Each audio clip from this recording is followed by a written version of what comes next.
کہ اپنا علم دوسروں کو بڑی عاجزی سے بتانے کی سکھانے کی کوشش کریں، بجائے اس کے کہ سوشل میڈیا پہ ایک اپنا اظہار خیال کر کے تو اپنی بحثوں میں پڑھ کے الٹ پٹانگ، اور پھر یہ کہنا کہ یہ میری بات ٹھیک ہے، وہ دوسرے کا میری بات ٹھیک ہے۔ سوال ہے کہ ان سوشل میڈیا کی بحثوں سے جماعت احمدیہ کی ترقی پہ کیا اثر پڑ رہا ہے؟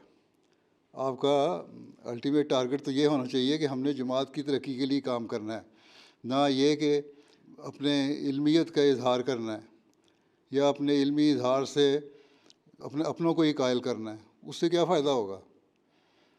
اس سے تو جو پرانی تاریخ ہے وہ تو یہی بتاتی ہے کہ مختلف قسم کے نقطۂ نظر والے لوگ پیدا ہوئے، فقہا پیدا ہوئے، مکتبہ فکر پیدا ہوا، اور اس کے بعد رفٹ ہی بڑھتی چلی گئی۔ وہ رفٹ نہیں ہم نے پیدا کرنی، ہم نے ایک ہو کے کام کرنا ہے۔ اگر کسی کے علم میں کوئی اچھی بات ہے تو اس کو بتائے، اور اس کو اس طرح بتائے کہ اگلے کو یہ نہ ہو کہ اس کو بحث کا رنگ دیا جا رہا ہے، بلکہ اس طرح بتائے کہ ہم ایک دوسرے سے شیئر کریں تاکہ علم میں اضافہ ہو۔ اگر جو میں بات سمجھاؤں اس میں کمی ہے تو آپ مجھے بتائیں کہ اس کو کمی کو کس طرح پوری کرنا ہے۔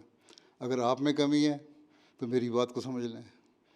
تو یہ تو انڈرسٹینڈنگ کی بات ہے جو ہر مشنری کو ہمیشہ ہمیں دماغ میں رکھنی چاہیے۔